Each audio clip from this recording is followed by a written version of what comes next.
So we're pleased to welcome in studio the legendary drummer for Prince, the one and only Mr. Bobby Z. Bobby, welcome back to Houston, sir. Thank you. Thank you for having me. Man, what an awesome, and oh, by the way, happy Prince Day. Happy Prince Day.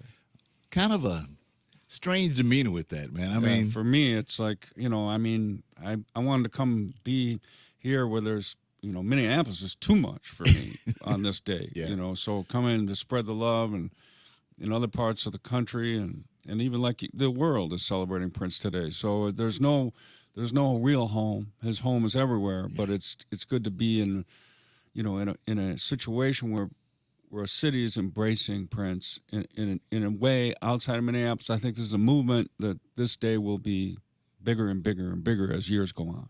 Absolutely. I want to talk to you about a few technical things like the sticks you use and the drums you prefer. But first, Brother Craig, Yes, sir. let's talk about how we got Bobby here, man. Yeah. So a few years ago, I wanted to take the annual events that I had been throwing since my undergrad days at University of Houston to another level.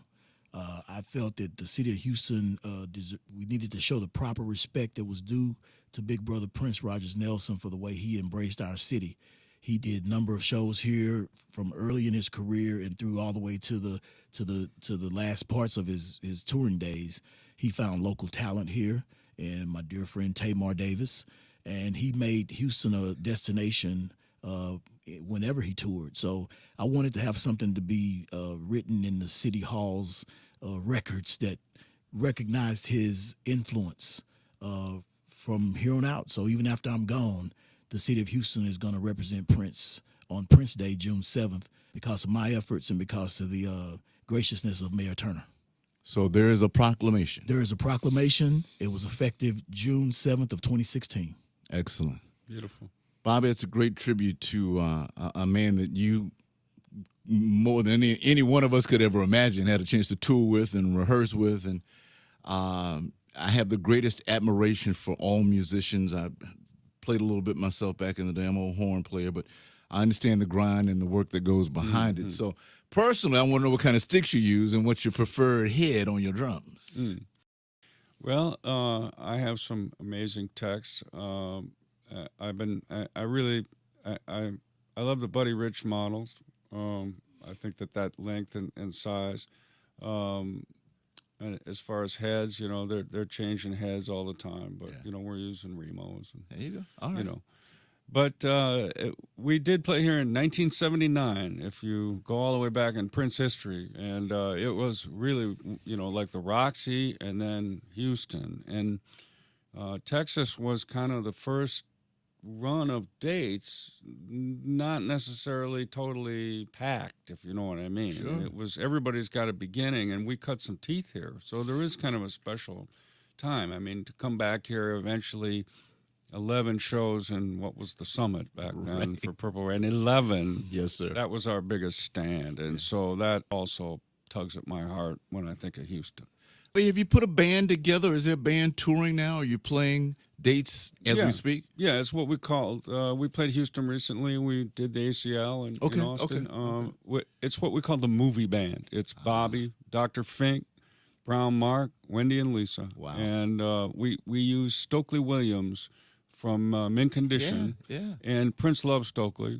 So I kind of feel that he's totally respectful, but he helps us out with stuff like 1999 and Let's Work. We don't tackle anything like The Beautiful Ones or anything that's too, uniquely his. But those songs are really, everybody wants to sing along, and we just kind of provide this amazing, authentic backdrop that still feels fresh in a way. And Purple Rain is still a healing moment, dagger to the heart every night, and it's a special tribute to the man that deserves it. I assume Mozart had a band, and then something happened to Mozart, and then they wanted Mozart's band to please keep playing. It's kind of that's us. Yeah. He was a very interesting genius of geniuses, and the mind was always moving, and the illusion and the real. And then I'm here and I'm there one night, one weekend.